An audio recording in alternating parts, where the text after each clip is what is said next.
reka nkwifurize ibihe byiza cyane, nizere ko umeze neza cyane, nizere ko ukomeje kugenda ukurikira Alphonse Sport TV muri iki gitondo kabisa, nizera ko mumeze neza cyane kabisa. Amakuru ya siporo atandukanye tugiye kuba tugarukaho muri kano kanya kabisa, ni menshi cyane, ni menshi kabisa. Rero tuza kuba duhera hano mu Rwanda, tuza guhera ku muvandimwe bamwita Byiringiro Rage. Rero mweka akomeje kugenda avuga amakuru ko afitanye ikibazo n'umutoza wa ekipe y'igihugu Amavubi, yaje kuba rero agenda abitangaza avuga ko rwose nta kibazo na gito afitanye n'umutoza w'ikipe y'igihugu Amavubi Frank kabisa, ati kuba ntari guhamagarwa, ati kuriya rero ati igihe kizagera nongeye mpamagarwa mu ikipe y'igihugu Amavubi. Agenda atangaza byinshi bitandukanye byagiye muranga mu buzima bwe, agenda agira inama urubyiruko rutandukanye kabisa ruri gutekereza cyangwa se batangiye gukina umupira w'amaguru, ababwira ati kwiga burya ni byiza, ati gukina umupira waranize kabisa, ati ni ingenzi, ati nubwo nanjye nagiye nanga kwiga kabisa. Tuzavuga ku muvandimwe w'amwita Niyibizi Sulaiman, yamaze kuba rero yagizwe rero umutoza mushya wa ekipe ya Espoir FC mu karere ka Rusizi. Ikipe rero nyuma yo kuva mu cyiciro cya mbere ikajya mu cyiciro cya kabiri, ubu ngubu iri kubarizwa mu cyiciro cya gatatu kabisa. Ikipe rero ya Espoir kabisa kari mu cyiciro cya gatatu rero bita Niyibizi Sulaiman, ngira ngo muramuzi cyane. Uyu mugabo yazamuye ikipe y'Amagaju mu cyiciro cya mbere, yatoje n'abandi makipe agiye atandukanye kabisa. Rero ngira ngo ni inararibonye rero mu kuzamura amakipe mu cyiciro cya mbere kabisa. Rero rero nicyo cyangwa se nuko bimeze muri amwe ikipe ya Espoir. Nyuma yo kubona abayobozi bashya rero baje kuba nyine bahita banashyiraho umutoza mushya rero ugiye kuba afasha ikipe ya Espoir kuba yazitwara neza, rero bagaragara ko rero yazagaruka mu cyiciro cya mbere. Tuzaba ku ikipe ya Djibouti, ni ekipe nyine izakina ikipe y'igihugu y'u Rwanda ku itariki 27 z'ukwezi kwa 10. Ni umukino uzabera kuri stade Amahoro mu mikino yo gushaka atike yo kuzakina rero imikino ya shani izaba 2025, akaba ari imikino izabera mu bihugu bigera kuri bitatu: igihugu cya Tanzania, igihugu cya Uganda ndetse n'igihugu cya Kenya.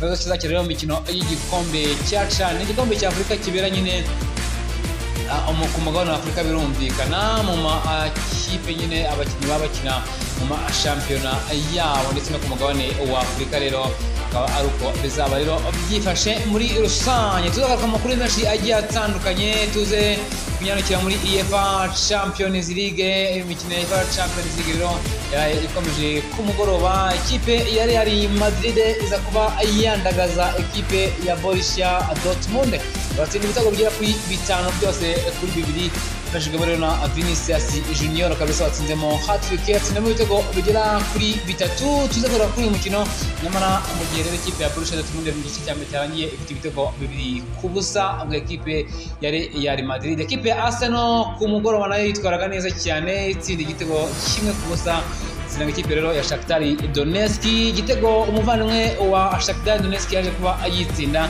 kizana kuba rero kirangiza umukino. Ikipe ya Aston Villa yitwaraga neza nayo itsinda ekipe ya Bologna, mu gihe kandi ikipe ya Paris Saint-Germain nayo kabisa yatsikiraga yanganyaga igitego 1-1 kuri uyu umugoroba kabisa. Rero inganya n'ikipe ya PSV kabisa igitego 1-1. Mu gihe kandi rero n'indi mikino myinshi tuza kuba tugenda tugarukaho, tuza kureba imikino iraza kuba iba uyu munsi muri UEFA Champions League. Hari imikino ikomeye cyane, aho ikipe ya Barcelona iraza kuba yakira ikipe ya Bayern Munich. Tuza kwakira muri NBA bamwita LeBron James ndetse n'umuhungu we kabisa bita Bronny James, baje kuba bagaragara mu mukino umwe. Rero ni umukino yaje kuba nyine itangira hariya muri NBA ubwo bakinaga n'ikipe ya Minnesota Timberwolves kabisa.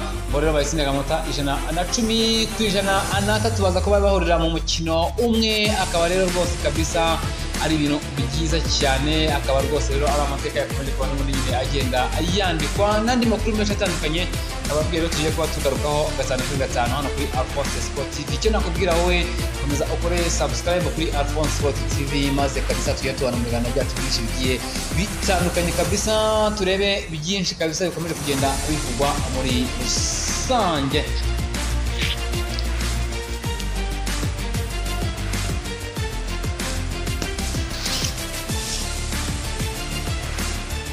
Yes, ukora katahera ku ikipe y'igihugu Amavubi ku munsi wo ku cyumweru kabisa tariki 27 azaba yakira ikipe y'igihugu ya Djibouti umukino wo gushakisha itike kabisa y'igikombe cya CHAN kizabira hari mu bihugu bitatu kabisa, yaba Kenya, yaba Rwanda, yaba Uganda ndetse na Tanzania kabisa. Rero nyine hazaba habera iyo imikino ya CHAN kabisa. Rero ikipe y'igihugu y'u Rwanda nyine birumvikana iri mu myitozo, iri mu mwiherero, aho rwose iri gushaka imyaka igenda ikina kabisa kugira ngo irebe ko yazitwara neza, rero ikaba yasezerera Djibouti. Rero ko n'umukino wo kwishyura uzaba tariki 31 z'ukwezi kwa 10 uzabera rero i Kigali kabisa, nyuma y'uko ikipe y'igihugu ya Djibouti itemerewe kuba yakakira imikino y'Afurika kubera ko rero iri mu mastade cyangwa se amastade ataremerwa rero kuba rwose rero yakakira imikino igiye itandukanye. Rero kabisa ikipe ya Djibouti birumvikana ko n'ubundi ni ikipe itari guhabwa amahirwe rero, dore ko iyi ekipe kabisa rero mu mateka yayo taratsinda imikino irenga 8 kabisa. Ni ikipe yakunze gutsindwa ibitego byinshi bigiye bitandukanye.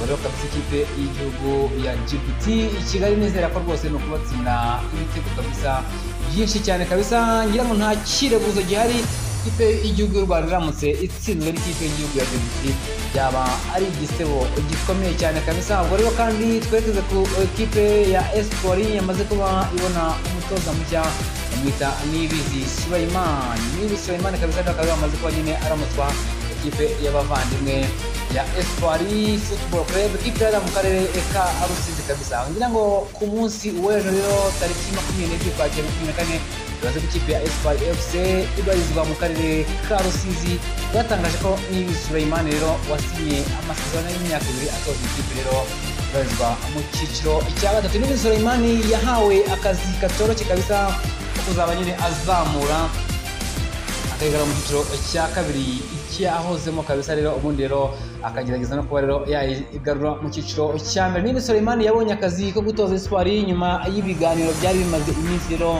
bikorwa hagati y'impande zombi. Abo rero nyine ku munsi nyine w'ejo biza kurangira rero bumvikanye, biza kurangira umutoza nyine abaye umutoza wa ikipe ya Espoir.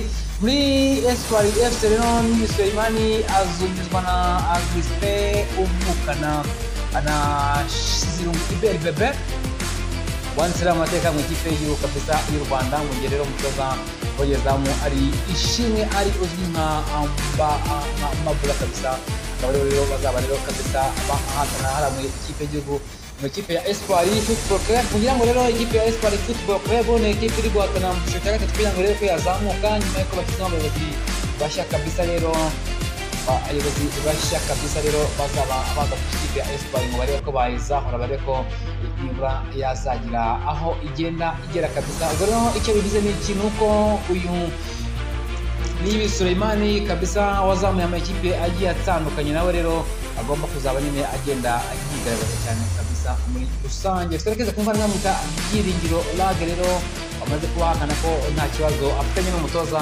w'Amavubi bamwita Frank kabisa, mu kanwe rero kina ari mu cyiciro cya kabiri muri Suède. Ikipe bita Sandi Kens IF yari mu gihugu cya Suède rero kabisa ikina icyiciro cya kabiri, akaba rero ari ikipe akinira. Abo rero Byiringiro Lage kabisa komeza kugenda rero abazwa byinshi bitandukanye, rero avuga ko rwose kabisa nta kibazo afitanye n'umutoza. Rero yabigarutseho ubwo yaganiraga na chaîne ya YouTube ya Jaco Media TV Show mu birebana n'ubuzima bwe bw'umupira w'amaguru. Byiringiro yabajijwe umukinnyi akunda, avuga ko ari Lionel Messi, naho uwo aba yifuza gukina nawe avuga ko ari Jack Grealish ukina ikipe ya Manchester City. Uyu mukinnyi kandi ukinira ku ruhande asatira yagiriye inama abakiri bato bafite impano yo gukina umupira w'amaguru ko bakwiye kujya bubaha ababyeyi babo bakiga ndetse bakanakina rero babishyizeho umuhate. Rero yaje kubivuga mu magambo yaravuga ati inama nagira abakiri bato, ati inama nshobora kubaha no kubaha no kumva ibyo ababyeyi babo bababwira. Ati kuko buriya nanjye ntabeshye narananiranye mu bintu bijyanye n'ishuri, nkashyira imbaraga cyane mu bintu bijyanye no gukina umupira w'amaguru, ariko nyine gukina umupira w'amaguru nta mashuri ati ntabwo biba ari byiza. Avuga ati yego wenda Imana ishobora kubigufashamo bikagenda neza, atari kiza no gukina umupira w'amaguru waranize ati ni ibintu byiza ati kuko hari igihe no gukina bishobora kwanga ugatabarwa no kwiga. Yaravuga ati ikindi nababwira ati ni ukwiga gusenga Imana no kumva icyo ababyeyi babo babasaba. Ikindi niba banakunda umupira w'amaguru ati bawukunde bareke ibyo kuvuga ngo ngiye gukora ibi ngibi kubera umushuti wanjye abikora, atoya bashyiremo umuhate kabisa akore cyane. Ubwo kandi Byiringiro Lague yavuze ko agitangira gukina APRFC atari bwo yasangiye kumva ko ibintu byose bishoboka bikomeye. Ati ni muto numvaga iyo kimwe nagira mu ikipe ya APRFC byaba bihagije. Rero aravuga ati nitangira gukina ikipe ya APRFC ati bakinzamura nibwo nahise numva ibintu byose bishoboka ko nari nkiri umwana. Rero ati numvaga niyo nagera mu ikipe ya APRFC ariko nibura nkaba naba n'umusimbura ati byaba bihagije. Ati nuko rero natekerezaga ariko uburyo wamaze kuba ugeramo ati ushakisha n'umwanya wo gukina ati hanyuma rero bashakisha nuko waza kuba nyine ujya hanze. Ubwo kandi yavuze ko impamvu atagihamagara mu ikipe y'igihugu ari ukubera ko hari icyo umutoza atamubonyemo. Avuga ati ku giti cyanjye numva wenda hari ikintu umutoza atambonyemo abona ku bandi, ati wenda gukina ku mwanya umwe ati birashoboka ko ariyo mpamvu kuko nta yindi mpamvu. Rero mu bakinnyi batanu dukina wenda ku mwanya umwe wenda ati hari ibyo yaje kuba nyine ababonamo kabisa njyewe ntaje cyangwa se nshobora kuba ntaba afite. Byongeye yavuze ko abakinnyi bo mu Mavubi nta kibazo afitanye nabo ati ndetse anavuga ko umutoza nta kibazo afitanye nawe dore ko nta makosa yari arakora mu mukino cyangwa se wa Madagascar. Ati akomeza agenda avuga ati rwose ati ku ruhande rwanjye ati nta kibazo afitanye n'abakinnyi b'Amavubi ati kandi nta kibazo afitanye n'umutoza wa ikipe y'igihugu. Abati ku ruhande rw'abakinnyi niba hari abantu ba mbere tuba tubanye neza ati iyo turi mu mwiherero w'ikipe y'igihugu ati nibo ati ndi umuntu uzi kubana neza ati mbatera inkuru nabo barankunda ati nyine bitewe n'ukuntu mba mbatera inkuru. Rero ku ruhande rw'abatoza rero nta bibazo ufitanye nabo ati usibye wenda ikibazo cyabaye cyo gukina Madagascar aho bankuye mu kibuga nkakubita agacupa hasi ati narabikoze ni amakosa. Iyo umuntu arakaye nyine akora amakosa ariko byararangiye saba umutoza imbabazi aranambabarira ati kuko ubu tunavugana ati nta kibazo dufitanye. Kandi Byiringiro Lague kabisa yavuze ko ibitego atazibagirwa yatsinze mu buzima bwe bw'umupira w'amaguru ari igitego yatsinze ubwo Amavubi yakinaga na Mozambique ati ni igitego yanatsinze ubwo APRFC nabwo kandi ikindi igitego nyine yavuze ati ni igitego natsinze ubwo ikipe ya APRFC yakinaga na RS ya ati ni igitego natsinze rero yakinaga na Berkane kabisa. Rero akaba ari cyo gitego yaje kubavuga ati atazibagirwa ngo urumva ngo igitego yatsinze kabisa atazibagirwa nyine igitego yatsinze Berkane ikipe y'igihugu ya Mozambique kabisa akimira ikipe y'igihugu y'u Rwanda muri rusange. Rero ngibyo iby'umuvandimwe rero iby'umuvandimwe kabisa bita Byiringiro Lague tubibazaga rero ku kibazo cye udahamagara mu ikipe y'igihugu Amavubi. Ubonetse ko mumaze kuba rero mugenda kabisa amusobanukirwa. Boro kandi mu yandi makuru atandukanye kabisa twihuta cyane twerekeze ku mugabane w'i Burayi kabisa turebe byinshi bitandukanye ku munsi w'ejo. Imikino ya UEFA Champions League ku munsi w'ejo yari yakomeje. Ikipe y'abavandimwe yari Madrid kabisa iza kuba inyagira ikipe ya Borussia Dortmund ibitego bigera kuri 5 byose kuri 2 igihe rwose ikipe ya Borussia Dortmund yari yamaze kuba irangiza igice cya mbere ariyo iyoboye n'ibitego 2-0. Umuvandimwe witwa Daniel Malen ku minota 30 yari yaje kubaterekamo igitego. Umuvandimwe witwa Jani atakotekamo igitego cya kabiri ku minota 34 igice cya mbere kirangira ikipe ya Borussia Dortmund ifite ibitego byayo bifuza bwa Real Madrid. Abantu baravuga ko ikipe ya Real Madrid igiye gutangira gusafaringa kabisa yakinye mu rugo ariko rwose rero siko byaje kuba birangira dore ko ikipe ya Real Madrid ku munota wa 60 bamwita Antonio Rudiger kuri pass yarahawe na Kylian Mbappe aza kuba ashyiramo igitego Vinicius Junior ku munota wa 32 baterekamo igitego cya kabiri ku munota wa 83 Lucas Vazquez aterekamo igitego cya gatatu rero ngo kandi Vinicius Junior ku munota wa 83 aterekamo igitego cya kane ku munota wa 90 bongeyemo bitatu barimo bita Vinicius Junior aterekamo hat-trick kabisa rero yaje kuba yitwara neza cyane muri rusange kandi mu yindi mikino yagiye iba ku munsi w'ejo no ku ikipe ya Arsenal yatsinda ikipe ya Shakhtar Donetsk igitego kimwe ku busa n'igitego Shakhtar Donetsk yaje kuba ayitsinda mu gihe kandi rero ikipe ya Paris Saint-Germain n'ikipe ya PSV igitego cya Achraf Hakimi akaba ariwe waje kuba atsinda ikipe ya abavandimwe rero ya Paris Saint-Germain kabisa za kuba nyine ari uko biza kuba bigenda bityo rero kandi mu gihe mu yindi mikino kabisa yagiye iba ku munsi w'ejo muri UEFA Champions League nuko rwose kabisa ikipe y'abavandimwe Sporting yakinaga ikipe ya Sturm Graz ibitego bigera kuri bibiri byose ku busa ikipe ya Stuttgart itsinda ikipe ya Juventus igitego kimwe ku busa ikipe ya Juventus iza kubona ikarita y'umutuku ikipe y'abavandimwe ya Milan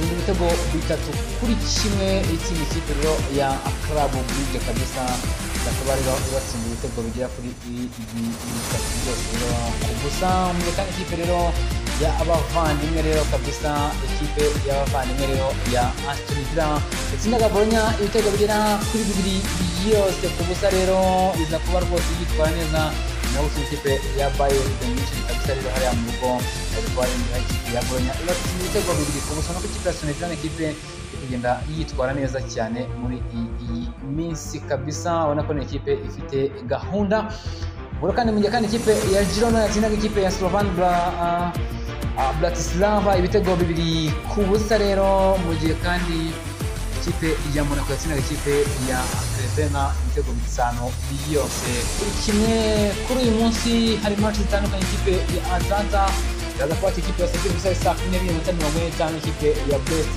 yaki ikipe ya Bayer Leverkusen ku saa 12:45 mu gihugu cy'Ubufaransa ikipe ya Manchester City iraza kuba ikipe ya Sparta Braha ku saa 3 ikipe ya Bayer yakira ikipe ya Bayern de Munich ku saa 3 kandi ikipe ya Atletico de Madrid iraza kuba ikipe ya Lens ku saa 3 kandi ikipe ya Red Bull Salzburg iraza kuba ikipe ya Dinamo Zagreb ku saa 3 ikipe ya Benfica ikipe ya Feyenoord ku saa 3 Young Boys yakira Dortmund ku saa 3 akaba ari imikino rero iraza kuba ihari ya Champions League kabisa akaba ari uko bimeze kabisa mu mikino itandukanye nyine ya Champions League yabaga ku munsi w'ejo kabisa akaba ari uko ibintu bihagaze rero ku rutonde uko bihagaze nta kundi nuko kundi bihagaze kabisa ku rutonde rwa UEFA Champions League kabisa Aston Villa ifite amanota 9 yayo ku 9 imikino itatu bamaze kuba bagenda bakina ikipe ya Monaco amanota 7 ikipe ya Sporting amanota 7 ikipe ya Arsenal amanota 7 ikipe ya Borussia Dortmund amanota 6 ikipe ya Brest amanota 6 ikipe ya Benfica amanota 6 ikipe ya Bayer Leverkusen amanota 6 ikipe ya Real Madrid amanota 6 tumaze gukina utsinda imikino rero tsindwa umwe ikipe ya Liverpool ku mwanya w'amanota 6 ifite umukino Juventus ku mwanya wa 11 n'amanota 6 kabisa ikipe ya Man City ku mwanya wa 12 n'amanota agera kuri 4 dore ko umukino wa mbere rero yaje kuba igenda iwunganya ubwo rero amakipe ya nyuma ni Slovan ubusa bw'iminota Crevena ubusa bw'iminota Young Boys ubusa bw'iminota Red Bull Salzburg Sturm Graz nayo ifite ubusa kabisa ikipe ya Leipzig nayo ifite ubusa ikipe ya Dinamo Zagreb ubusa ubona ko kabisa Champions League kabisa amakipe rero kugenda ahatana ubwo rero mu bakina bamaze gutsinda ibitego byinshi bamwita abantu kabisa akaba ari uko nyine ibintu bimeze kabisa rero akaba ari uko ibintu bimeze rero kandi rero nizera ko kabisa ibintu bimeze cyane cyane muri NBA turebe imikino itandukanye kabisa yakomeje kugenda iba nuko rero ku mugoroba ekipe y'abavandimwe ya Los Angeles Lakers kabisa, umugabo bita LeBron James ndetse n'umuhungu we bita Bronny baje kuba kabisa bandika amateka yo guhurira mu mukino umwe. Ni nyuma ko baje kuba none bahura mu mukino muri season ubwo Los Angeles Lakers yakinaga n'ikipe ya Phoenix Suns yari mu gihe Leta Zunze Ubumwe za Amerika rero baje kubahura mu mukino, bongeye guhura mu mukino nanone kabisa, mu mukino bakinaga muri ikipe ya abafana kabisa yari mu gihe za Amerika rero kabisa batsindaga amanota 113 ikipe bayita ikipe kabisa bita Minnesota Timberwolves kabisa, rero akaba ari ikipe nyine bahoragamo ku mugoroba baza ko rero birangira bayisiga amanota 113 rero nisizaho kabisa nibo bambere rero barikoze kubona umuhungu na se bahurira mu ikipe imwe kandi rero bakaba bitwara neza cyane muri Los Angeles. LeBron James rero n'undi uzakomeza gukina ikipe ya Los Angeles Lakers kugeza mu mwaka wa 2026 rero kabisa yaje kuba nyine yaje kuba yongera kabisa yongera amasezerano. LeBron James ubu ngubu nyine afite imyaka 39 kabisa, akaba rero bamaze kuba akora record kabisa zitandukanye hariya muri Leta Zunze Ubumwe za Amerika kabisa, akaba rero bimaze gutsinda amanota menshi. Rero kabisa nizere ko mumeze neza cyane, nizere ko